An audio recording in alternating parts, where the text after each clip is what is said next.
Oh yeah, Robert. If I could just add on to that. Yeah. Sorry. No, you go ahead. No, you go. It's okay. You go.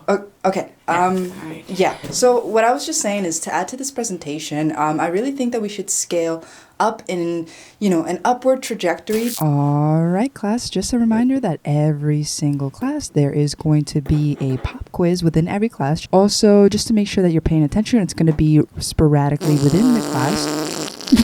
Did you just hear that? Did someone hear that? Is someone's mic on? Was your mic on?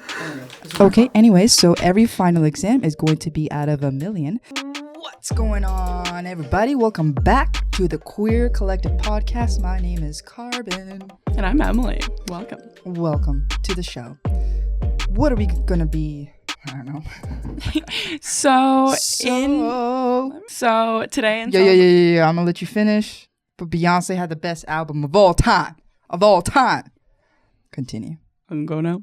Yeah. Bye.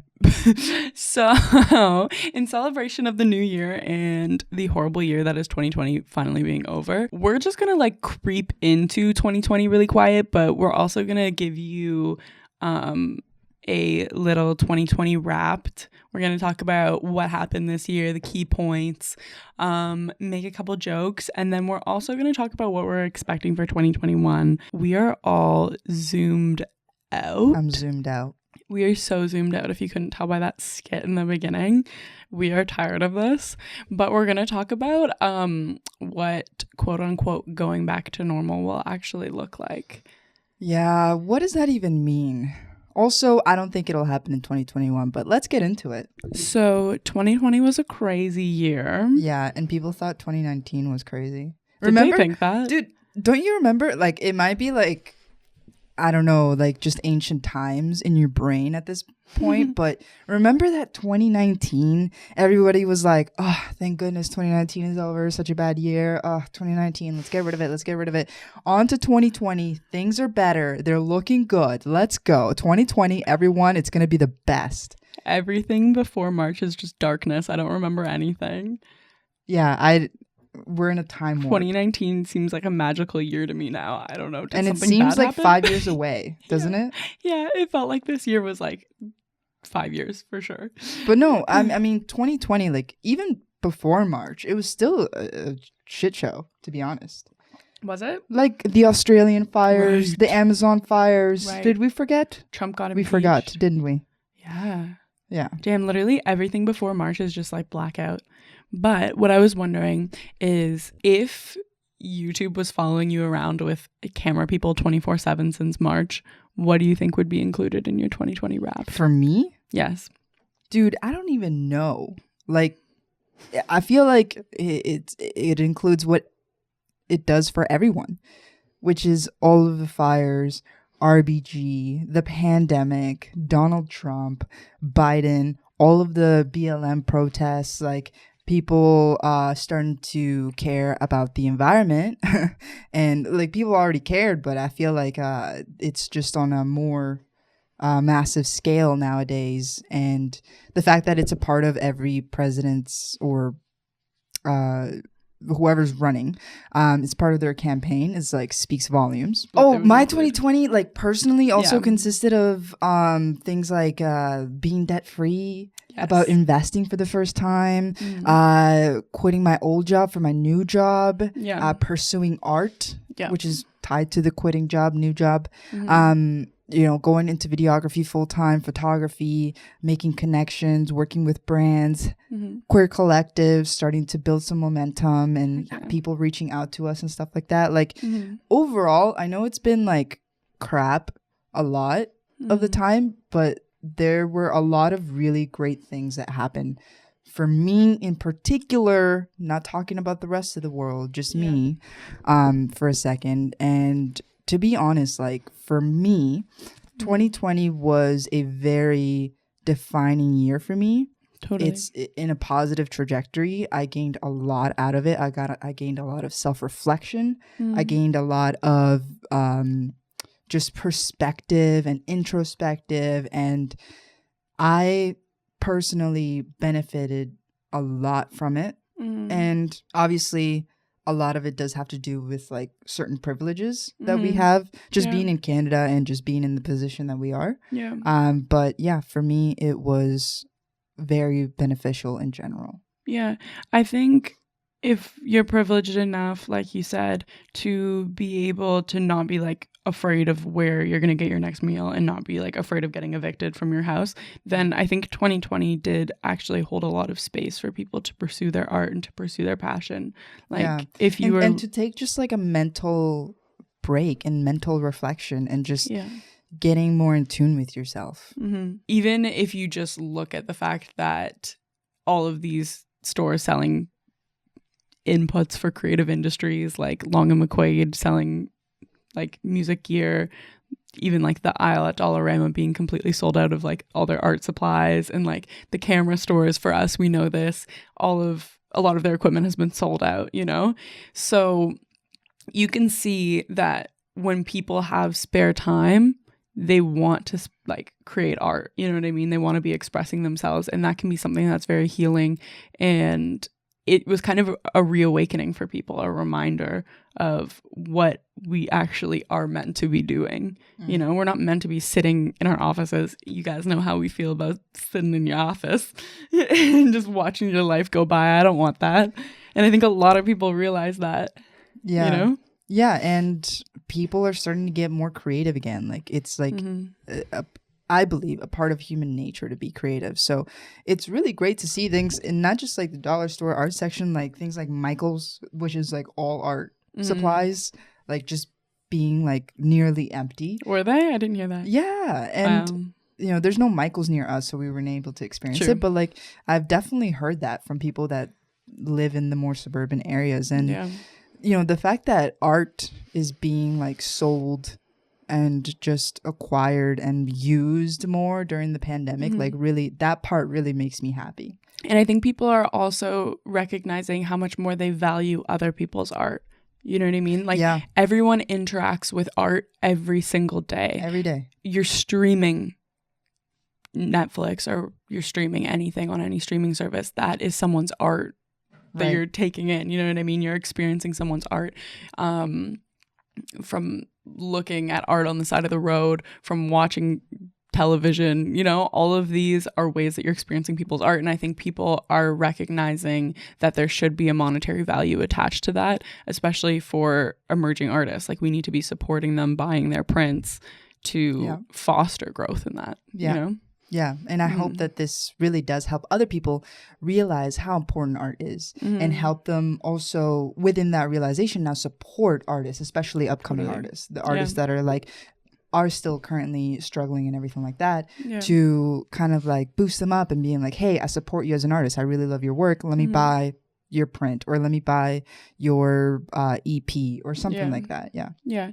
And that's what we're all about. We love supporting other artists, and especially emerging artists, Canadian emerging artists. I think there's so much talent locally. A lot of people think that you need to leave Canada to pursue your dreams in an artistic industry, but it shouldn't be the case. No, it should definitely not be the case. And if anything, it should be more motivation to bring it here. Totally. To bring it to Canada in general, and Toronto specifically, because it is an art hub.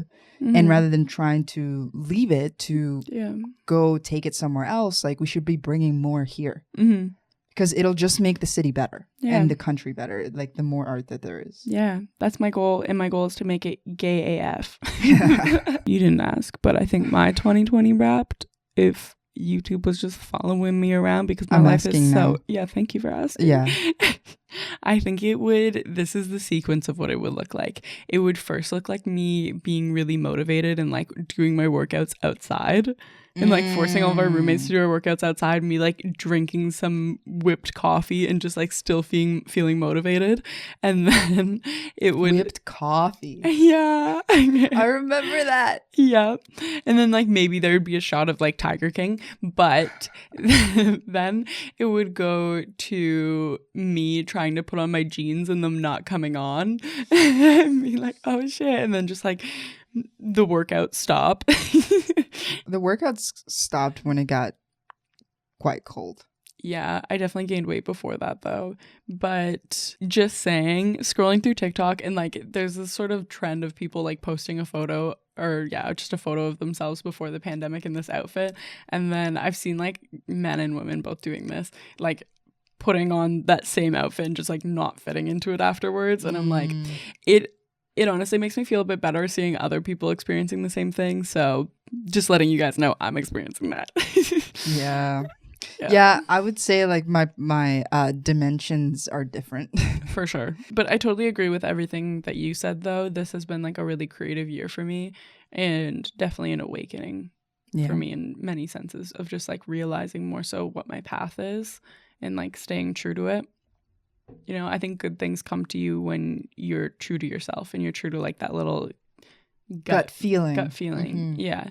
I think that's when things start to align for you. Yeah. Where it's like, you're not sure where this is taking you, but you know that it's on the right path. You just know. Yeah. You have this feeling about it. That's when it's like, yes, you need to follow that. Yeah. And I still do have anxiety. I like struggle a lot with my anxiety, but it has been reduced once I realized that I don't have to control everything. I don't have to know like what the next step is, but just knowing that I'm following my gut feeling, I know that I'm headed in the right direction, you know, because a lot of my anxiety stems from like me needing to know everything that's going to happen, which is like so unrealistic. Trying to control everything, but there's just certain things you can't control. Totally. Yeah. Yeah. I feel that. Yeah. And just like anything, whenever you're not like following your goal, it always just feels wrong. You know, like me trying to like, I'm in a business program, which is just silliness in its own, but I'm doing business commerce. And then before everything hit, I was applying like crazy to all of these co-ops. And it just felt wrong the whole entire time doing these interviews. Felt like I was like acting.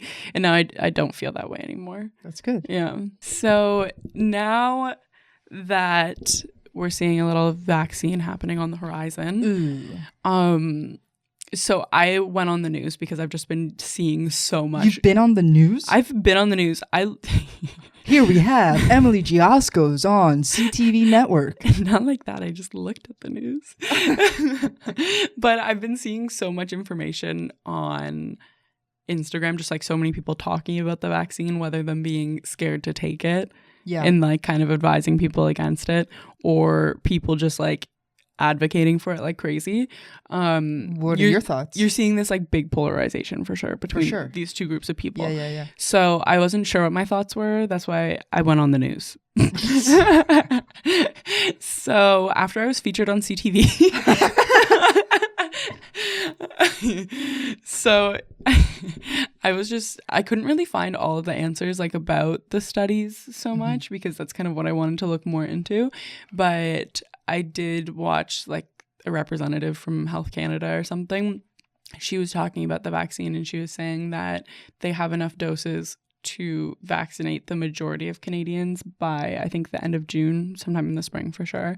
And then almost like 90% or the whole population should be vaccinated by September, which I was like, whoa, that's faster than I thought. That's really fast. Yeah. Because in my mind, I was like, I had heard someone said, I think it was like Anthony Fauci, he said that even if you don't want the vaccine, it doesn't matter because there isn't going to be enough doses at first for everybody to get it. Right. You know, it's like there's going to be enough people who want it for all those doses to be gone. So it doesn't really matter. Totally. And keep in mind, like, you need 2 doses for it to be like 90% effective. So that obviously takes a lot. And there's going to be the demand for it. But what are your thoughts? I'm curious on the vaccine itself. Like, are you getting it? Are you not getting it? Would you consider it? What are your thoughts there? So I think vaccinations are really important, obviously, like preface. Yeah, and it's important for like herd immunity, I guess. Like everyone needs to take the vaccine for it to be effective. But I think just like the timeline, like a lot of other people, the timeline does like scare me a bit, just like how quickly it happened.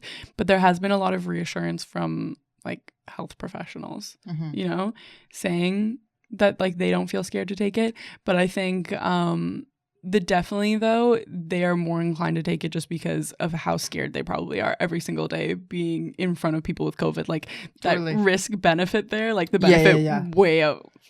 Yeah, the benefit, if you're a healthcare worker, I feel like the benefit of taking the vaccine is way I wouldn't hesitate. Greater than the, not taking it, right? So, I think it also depends on your situation. Like, we don't come in contact with a lot of people, like, at all. Yeah. Right? And like, the most that we come in contact with people is, like, when we go grocery shopping. Yeah. So, we have the luxury of, like, being able to wait.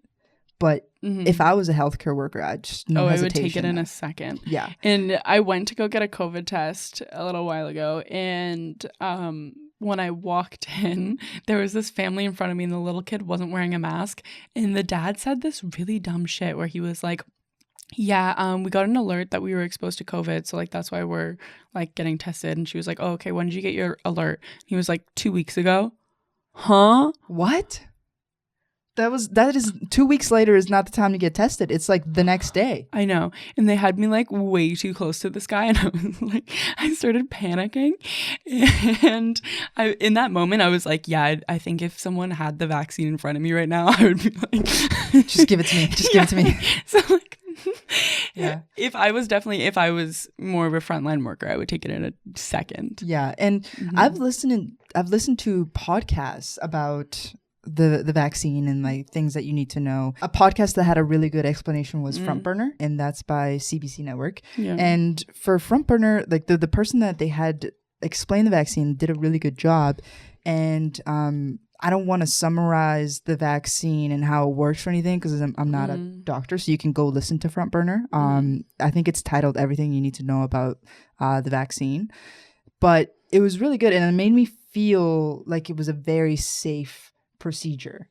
And the way that people have described symptoms after taking the vaccine, things like soreness or dizziness or whatever, those are typical symptoms like from any vaccine. Yeah. So, obviously we're going to have the luxury of seeing how it affects people over time because it's going to be a while until the vaccine gets to the general population.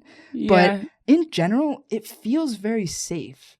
And I'm the kind of person that does get nervous about taking vaccines. I'm always like, what the heck is in that? Yeah, you don't put much in your body. Yeah, I don't take very many, like, I don't take medications. I don't take vaccines. And I'm not an anti-vaxxer, first of all. It's just that, like, you take vaccines. You've been vaccinated. I've been vaccinated for things in the past. Yeah. I just mean like lately. Like, for example, I don't get my flu shot every year. Okay, yeah. And it's not because I'm anti-vaccine or anti-flu shot. And in general, I feel pretty confident about the contents of the vaccine, how it's distributed, how it works in your body. Like, I feel pretty safe, like, personally. Yeah. So I would be down to take it. Yeah, I'd like to listen to that podcast because when I was trying to find things, I was just like searching for news videos on YouTube when I saw the one about the lady from Health Canada speaking. But I'd like to hear something more like that where they explain everything because that's what I was looking for. So right.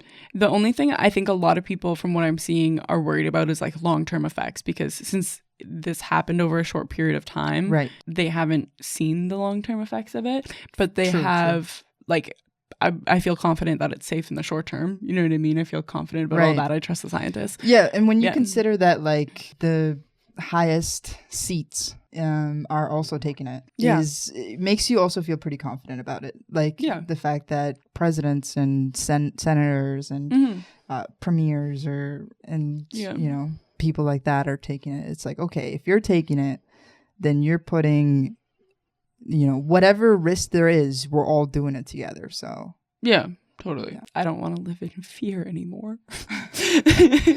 Man, I actually miss, and I'm the type of person that does not like to go out, does not like to party. I don't even like drinking heavily. Like a beer is like the extent of my drinking, but I actually miss like going to a concert or going to a club or going dancing and just having fun. And like, I never thought that would be something that I miss, but it recently hit me and I was like, damn, I do miss that. It's not like I would do that every day if it came back. And it took a while for it to hit us. Like, yeah, it's been months. Yeah. A lot of people, it was like 2 weeks after. But I like having the option is what I'm saying.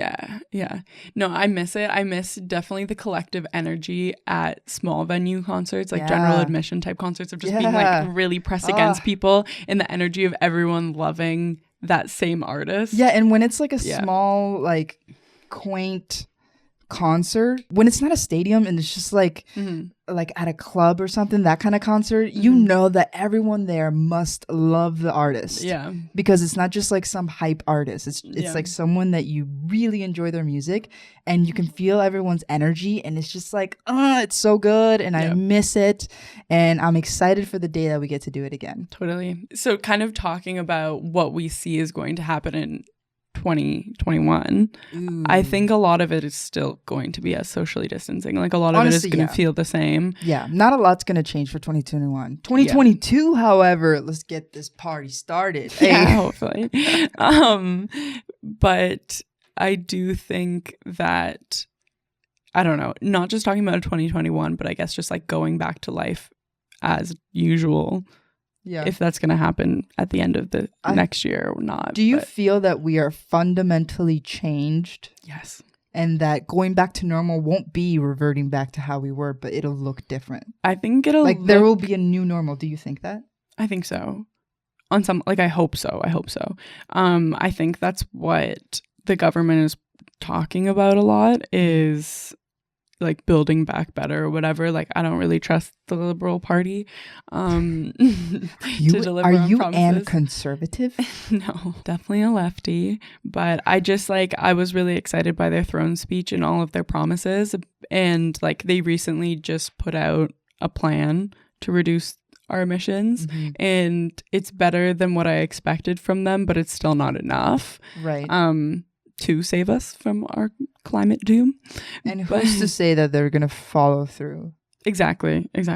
And if they were to follow through on all of this, then the world would our country would look fundamentally different after, which I hope is the outcome, because so many people are not in a good place right now, and building back better is so necessary. So necessary, yeah. And to touch on the Liberal Party throne speech, for those international people not in Canada, throne speech is like essentially when a government leader basically lays out the plan for the upcoming year. Yeah. And so Trudeau, JT, he's put a lot out there, and a lot of it did have to do with the environment, and being emission free, and carbon neutral, planting trees, employing people, pulling people out of poverty too. Yes, like which is very important.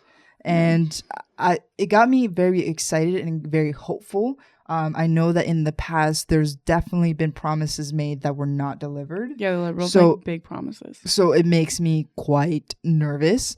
I hope that they do deliver. I really, really do. But I'm a little skeptical. Yeah. But I want it to happen, like with all my heart. Yeah, definitely. So in terms of like social structures, I think it's very much dependent on politics if things are going to look different afterwards. But in terms of how we operate as humans, yes, I think it's going to be so hard to go back to like normal life, just because I feel like we've been so conditioned to be using Zoom, and like we've all learned our Zoom etiquette at this point, and that's our main interaction with people now. And also I think that normal is subjective. Like when you say normal life, like what does that mean? Normal, it doesn't really mean anything. It just means like how you live for a long period of time. So if this is how we were to live for a long period of time, like all the Zoom calls, then this would be considered normal, right? Yeah, this is definitely normal. I don't think that normal is like, it's so fluid, but I think and hope that going forward, even if we stop like the Zoom calls and the online learning and all of that stuff, I hope that going forward, we do have a better sense of self and a better work culture, a better societal culture, just a better culture in general, because we've learned through this pandemic, in my opinion, how to be more compassionate towards one another, how to be more compassionate towards the environment, and really seeing the issues that have been there all along, but really come more to fruition and just be more in our faces, which I think is a good thing. Yeah. So I really hope that going forward, it's actually with a better outlook. and with better intentions. I really hope so. Yeah, and more action towards those better intentions. Yeah. In terms of like myself, like I've always had like social anxiety, but I just like trained myself to exist in the normal world. Like I definitely refer to myself as like an introverted extrovert, and that's just because like I can like train myself to like be super like bubbly and to like, do it, and like it's almost like a customer service persona. Like I can turn it on, right. You know? I think there's going to be a lot of social anxiety for me and like potentially for other people about going back, because I don't know, I really like the comfort of routine in some aspects. You do. And you get kind of sucked into routine. The transition from regular life to pandemic life was very hard for me, and now like thinking about transitioning back kind of scares me. Right. Like, but you'll be fine. Yeah. It's just like the change that is scary, but change is also necessary and just a part of life. So I agree with you there. Like, and I do think though it has changed things like permanently. Like, for example, people are realizing that you don't need to go into the office to get your work done. No. It's not an essential thing. Mm-hmm. Like, people have been working from home. It's been working out. Like, you can do things like making deals or like, you know, having a full on conference or just like laying out a plan for what you're doing next, or like the project that you're working on. And you can do it all virtually. It's like, yeah, it does get tiring some of the time.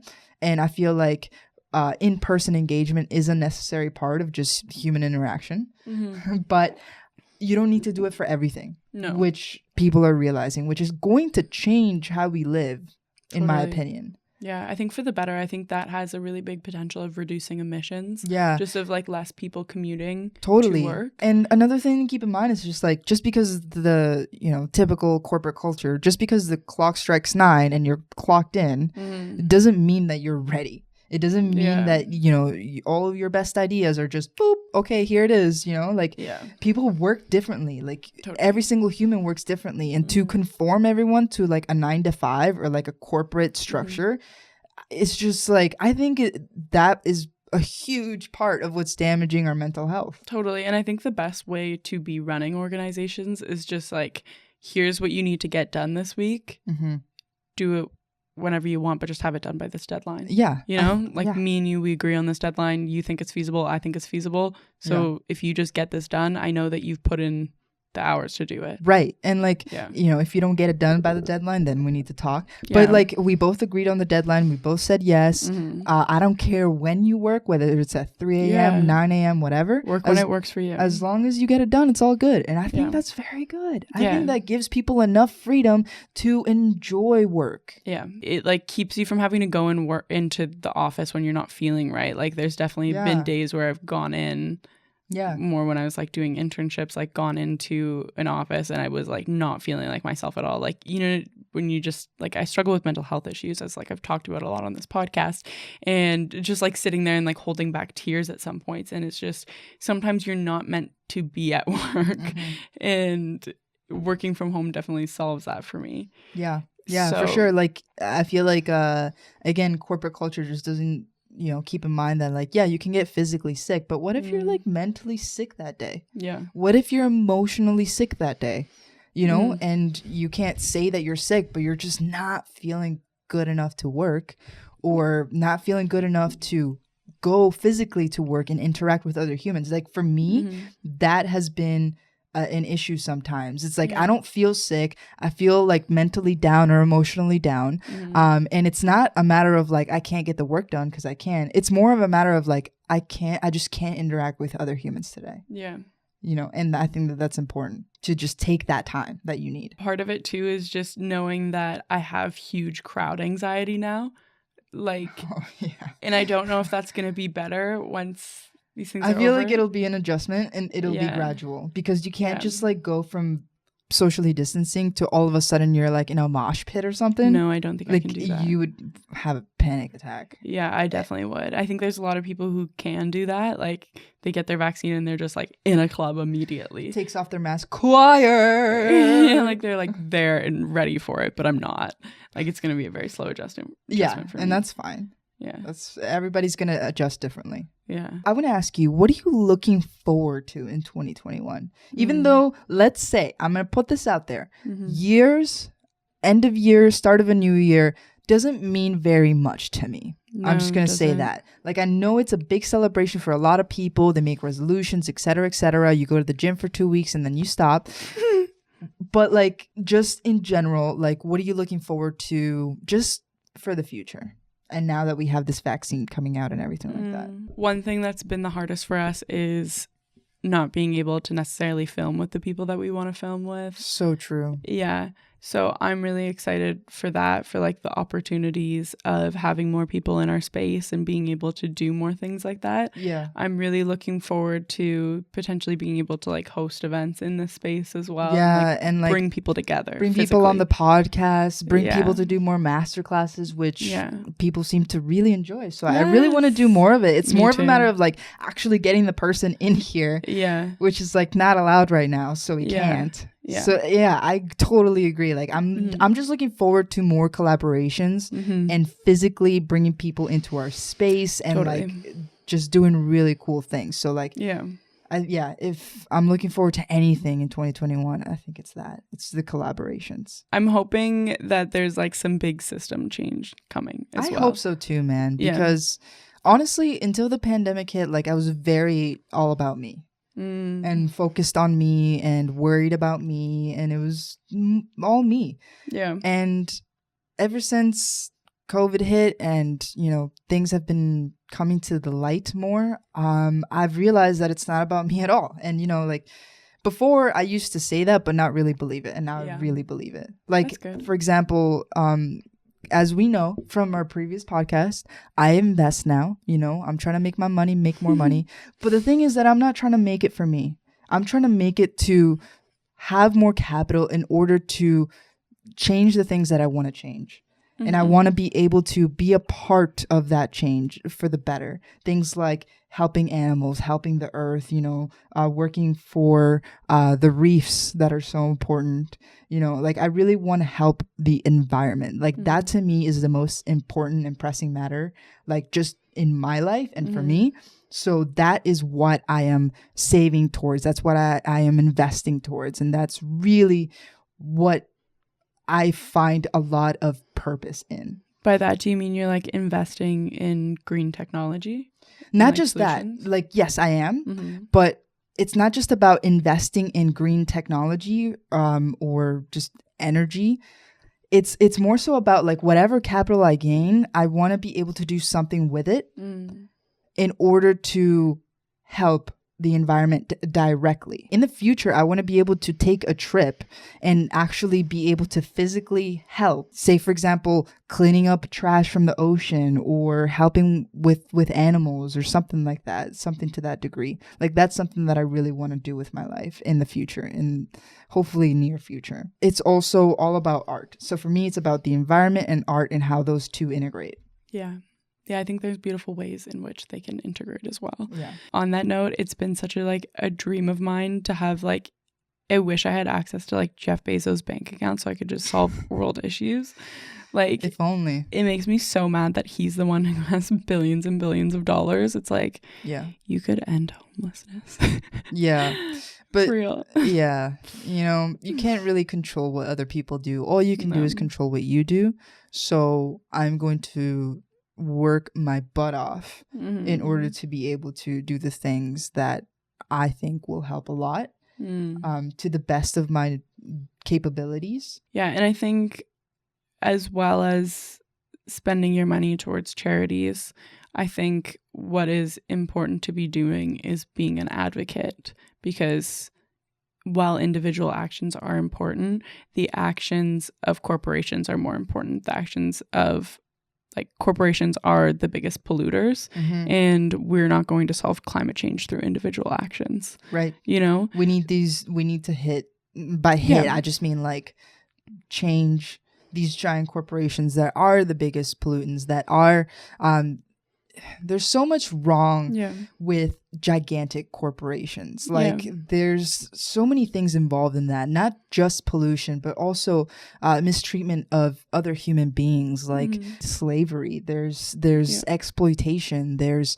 for example, cutting down giant parts of the Amazon just to farm palm oil. Yeah. It's ridiculous. Yeah. And there's so many things that we buy that's a commodity that we do not need. Mm-hmm. Yeah, for sure. That's a big part of it. But also what I'm thinking is how you go forward as an activist, at least like locally and globally, is advocating against subsidies for oil and gas companies. You know what I mean? I feel like that's where you start. One is advocating against subsidies, because supporting these industries and providing more money for them to stay afloat is silly business. You know what I mean? It's useless too. That's not where we're going. It doesn't make any sense as a nation to be investing in that. It doesn't make economic sense. You know what I mean? If that isn't the future, then it's not going to help the population get more jobs. And then 2, it also is horrible for the environment, and we're on the clock right now. You know what I mean? We're like counting it down against time. We are. And investing in that is just stupid at this point. It doesn't make any sense. We need to be investing towards green technology. So 1, remove subsidies, and then 2, create regulations for these industries. You know what I mean? Going past the carbon tax and incentives to invest in green technology, which is what a lot of the Liberals' plan was that they released. A lot of it was about incentivizing companies to invest in green technology, and then also putting a price on carbon, which is a good first step. But we also need to be regulating these industries more. Like, I think Trudeau is doing a lot to still try and satisfy both sides. And at this point, like, we can't be thinking, like, maybe like 10 years ago we could have done that, but like, we need to be moving a bit faster, in my opinion. And I think that means for us to be advocating for more regulation on these industries. I agree. And, you know, there are oil companies that do both oil and green energy. So because they're incentivized to do exactly. that by so they have the capability. They have they're capable. It's not like you just fully get rid of them and then, like, who cares what happens to those people? It's like, no, they can actually invest in green energy. They just don't want to, because for them it's cheaper and it's more profitable to right now have all of their business be in oil. And we need to make it harder for them to be 100% oil, and need to make it to facilitate them transitioning into green energy. And that's because through like a cost benefit analysis right now, it makes more economic sense for them to stay in oil and gas. But if we remove subsidies and if we create laws that make it more expensive for them to be doing this, then it incentivizes them to go in a different direction. It makes it so that it doesn't make economic sense anymore. You know, so that's what needs to be happening in this next year. And we also need to be advocating for social change. You know what I mean? There cannot be an environmental revolution without also considering all these different factors of ending homelessness, ending hunger. You know what I mean? Yeah. Like, we need to be thinking about all these issues and bringing everyone with us. Issues. Yeah, there's so many issues. So in general, because we kind of took a turn there and went really serious. But in general, I would just say that, like, our future, we advocate for it being green. We think it should be green. We think it is going in that direction, and we're looking forward to advancements in that general field in the long run. We're thinking long term thinkers out here. Yeah. So I would love to hear what everyone else has to think as well. And absolutely. We definitely recommend that people look further into the vaccine. Don't just listen to what we're saying, our emotions. Yeah, clearly we're not experts. We're not. We haven't done enough research. But this is just like us sort of talking about our own feelings towards it. We're definitely not giving you any information here. We're just sort of like speaking on our feelings. But yeah. And I think that all of the protests that happened this year were so essential towards going in the right direction. That's why I'm hopeful. That's why I'm optimistic. And that's what I am looking forward to is people fighting for a better planet and better treatment of fellow humans. Yes, a more equitable planet. Yes, exactly. Looking forward to that, guys. Yeah. And hopefully, as a videographer and photographer, we can capture it and really make beauty out of all of this already beautiful change. And inspire more change. Yeah. Yeah. Nice. High five. Super nice. Super good. Yeah. Ooh, you know what gave me chills? Another thing I'm going to recommend is the Google 2020 Wrapped video. Yeah, that one was really good. Goosebumps. Whoever did it, fantastic. Cheers. It was a very simple, nothing fancy, but it was effective. Good editing. So whoever did this, great on you. Like, good art. 10 out of 10 art. So I think that's it for today. Thank you everyone for listening to what we have to say. If you are sharing my emotions of anxiety with heading back to regular society. And if you're looking forward to a greener future, hit that like button. Yeah, hit that like button. Subscribe to support the channel. We really appreciate it. Leave a review on Apple Podcasts. And also subscribe on Apple Podcasts. Yeah. And hit that notification bell on YouTube because we put out videos every single week and you do not want to miss them. Yeah. Peace!